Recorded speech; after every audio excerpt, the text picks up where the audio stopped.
Different types of variables होते हैं research और एक्सपेरिमेंट के दौरान जिनके बारे में बात करेंगे, जिनको समझेंगे।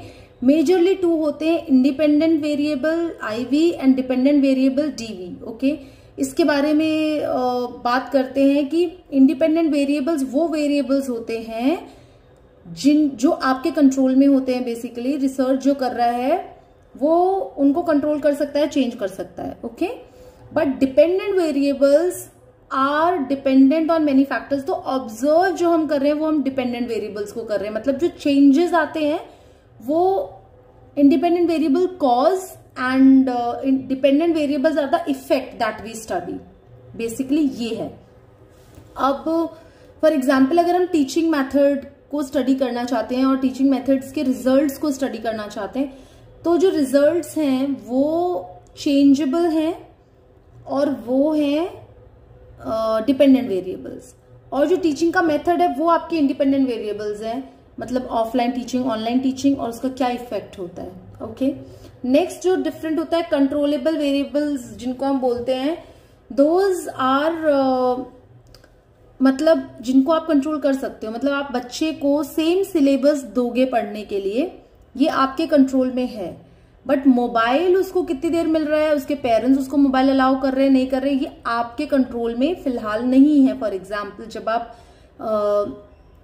बच्चों को स्कूल में एक्सपेरिमेंट कर रहे हैं तो फिर उनके घर के एनवायरनमेंट को आप कंट्रोल नहीं कर सकते। ठीक है।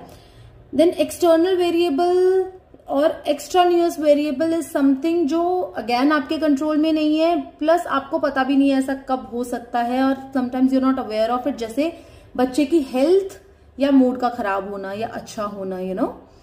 देन मॉडरेटर वेरिएबल इज थोड़ा सा कैटलिस्ट का काम कर दे। फॉर एग्जाम्पल कि कोई एक मोटिवेशनल स्पीच सुन लिया आपने, या कोई मोटिवेशनल स्पीकर स्कूल में आ गया, तो अब आपकी रिसर्च तो थी ऑनलाइन टीचिंग पे बच्चा कैसा कर रहा है परफॉर्म, और यहां पर एक ये चीज हो गई, मोटिवेशनल स्पीकर भी आ गया, तो आप समझ नहीं पा रहे कि ये मोटिवेशनल स्पीकर की वजह से ये ऑनलाइन में बच्चे इंटरेस्ट लेने लग गए हैं, या फिर ये इंडिपेंडेंट था उस चीज से जो रिजल्ट आया है। समझ रहे हैं आप? थोड़ा कॉम्प्लिकेटेड है साइकोलॉजी में रिसर्च और ये सब पढ़ना, बट एक बार समझ आ जाएगा तो it's not difficult also. Mediator variable is basically वो चीज जो, जैसे टीचिंग मेथड के बाद एक और चीज है कि अंडरस्टैंडिंग पे डिपेंड करता है, तभी तो रिजल्ट्स आएंगे। आपको कैसा अंडरस्टैंड हुआ, मतलब हो सकता है टीचर अच्छा है, ऑनलाइन का मेथड अच्छा है, ऑनलाइन प्लेटफॉर्म अच्छा है, बट अंडरस्टैंडिंग में वैरायटी है। सो वहां पे हमें पता चलेगा कि ओके दिस इज द